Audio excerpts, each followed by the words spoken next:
Have you ever had your content censored on Facebook? Maybe you were even banned, your comment disappeared, or you reported something really serious only to be completely ignored.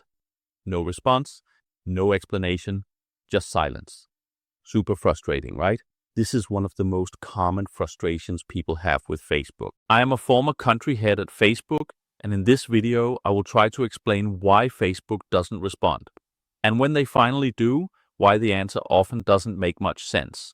I will also share my opinion on the best course of action if an imposter has created a fake profile of you, someone on Facebook is asking you for money, some of your content has been removed by Facebook, someone has written a nasty comment to you, or you have received a ban. These are only my opinions, and there's no guarantee they will work, but I hope they will be helpful to you. At the end of the video, I will explain why I believe content moderation is likely to change in 2025 and 2026, both for better and for worse. So stay tuned until the end. If you are interested in content about social media, AI, and the future in general, please remember to like and subscribe. In return, I promise to read all comments and continue making videos that provide valuable insights on these topics. So why doesn't Facebook respond to you when you try and reach out? Firstly, just reaching out to Facebook is a challenge by itself. If you are not a large advertiser spending millions of dollars, you most likely don't have a contact person you can just call. As a private person, the way to reach out to Facebook is the following. First, check the Facebook Help Center. It covers most common issues. Just go to facebook.com/help. If you're having technical problems, you can report a problem by clicking on your profile menu, selecting Help and Support, and then report a problem. If you're locked out of your account, follow the account recovery steps. Sometimes a live chat option is available. Need to reach Facebook directly? You can try emailing, press@fb.com for press inquiries, records@fb.com for law enforcement requests. Now, just because you reach out using these methods, there is no guarantee that you will actually get a timely or helpful response. And I'll come back to that in more detail, but these are the main ways to reach out. Also, if you know someone who works at Facebook, you might think that would be very helpful, but in most cases, it won't make much of a difference. For example, if you know someone in content moderation, they can't take your specific case and assist you directly.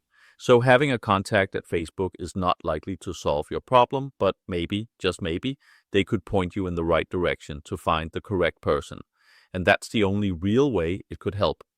Now, just to be clear, this isn't about defending Facebook. It's about understanding why this happens and maybe, just maybe, why it could change in the future.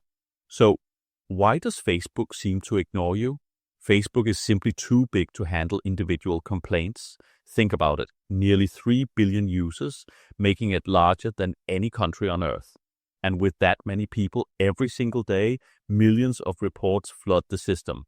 Spam, scams, hate speech, misinformation, and we are talking about serious stuff.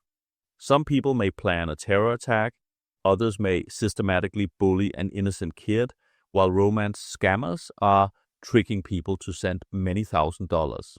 And the amount of content? It's staggering. Every day, across Facebook and Instagram, users post 400 million new posts and over 2 billion comments. That's every day. And all of it needs to be screened, analyzed, and in some cases moderated. Back in 2021, Facebook took action on 15 billion pieces of content. And since then, that number has probably grown. Here's where things get really interesting. AI handles 90% of these cases automatically, but that still leaves 1.5 billion cases every year that require human review. If we assume that reviewing a single case takes about 15 minutes on average, then Facebook would need to process 22.5 billion minutes of moderation work per year. That's a mind-blowing amount of time. So how many people would it take to handle that manually? A full-time employee works about 2,080 hours per year. That's 40 hours a week, 52 weeks a year. And when you do the math, Facebook would need over 180,000 full-time moderators just to review every single complaint. For comparison, Facebook's entire workforce worldwide, including engineers, designers, salespeople, executives, sits at around 67,000 employees.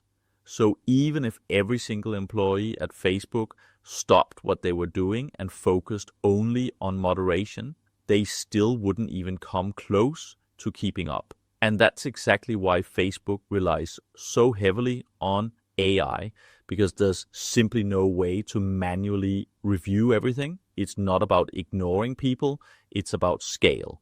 Even with AI around 40,000 people working with safety and security within Meta, and of those about 15,000 working on content moderation is not nearly enough to get back to people individually. Remember that there were about 1.5 billion manual moderations, counting in holidays, team meetings, and other time not spent directly on moderation that would leave around 1 minute to handle each moderation. Remember that comments come in 100 plus languages, and sometimes the issues are very complex to understand. The task is simply impossible, and this is why only the most serious cases get the attention they deserve, and why you as a Facebook user is left frustrated. Have you ever found out that someone is pretending to be you on Facebook? They're using your pictures, your name, and maybe even trying to scam your friends. It's frustrating and you need to act, but be careful. See, if you report the imposter yourself, Facebook's artificial intelligence might not have time to investigate properly. Instead of just banning the fake account, they might ban you too, or worse, leave the imposter up while you get locked out. And remember, with billions of posts and reports every day, Facebook's security team has very little time to evaluate each case. So what should you do? Instead of reporting the imposter alone, get your friends to do it for you. Here's how. 1. Ask your friends to visit the fake profile. 2. Click on the 3 dots on their page. 3. Select Find Support or Report Profile. Choose Pretending to be someone and select a friend. 5. Submit the report. When multiple people flag the same imposter, it sends a stronger signal to Facebook, increasing the chances that only the fake account gets removed and your real profile stays safe. And while you're at it, make a public post warning people not to add or interact with the fake account. Facebook's AI might be handling most of the work, but with the right strategy, you can still protect yourself and your online identity. Another form of scam you might encounter for yourself or loved ones are romance scammers. Here is how to catch them with Google reverse image search. Romance scammers on Facebook follow the same playbook. They send you a random friend request, start chatting, and build trust. Then, at some point, they ask for money, usually for a so-called emergency. Maybe they need a gift card, travel funds, or help with some urgent bills. But here's the truth, it's a scam. One of the easiest ways to catch a scammer is by doing a reverse image search to check if their profile picture is stolen. Here's how to do it. 1. Right-click their profile picture and select Save Image As to download it. 2. Go to images.google.com and click the camera icon in the search bar. 3. Select Upload an image, choose the file, and let Google scan it. 4. If the image appears on stock photo sites, modeling profiles, or under different names, it's fake. At that point, block and report them immediately. Never send money to someone you've never met in person. And remember, if it feels suspicious, it probably is. One of the most common problems people face on Facebook is that some of their content gets taken down by the AI, even when the text, photo, or video does not breach any guidelines. It could be innocent family video or photos like this. The AI is trained to detect nudity and child safety violations, but sometimes it gets it wrong. The same thing happens with posts and comments. You might write something and suddenly it's flagged for hate speech or bullying, even though that wasn't your intent at all. This happens because Facebook moderates content in over 40 languages across hundreds of cultures. Words and expressions that mean one thing in one country might have a totally different meaning somewhere else. And because the system is largely automated, a lot of false positives happen.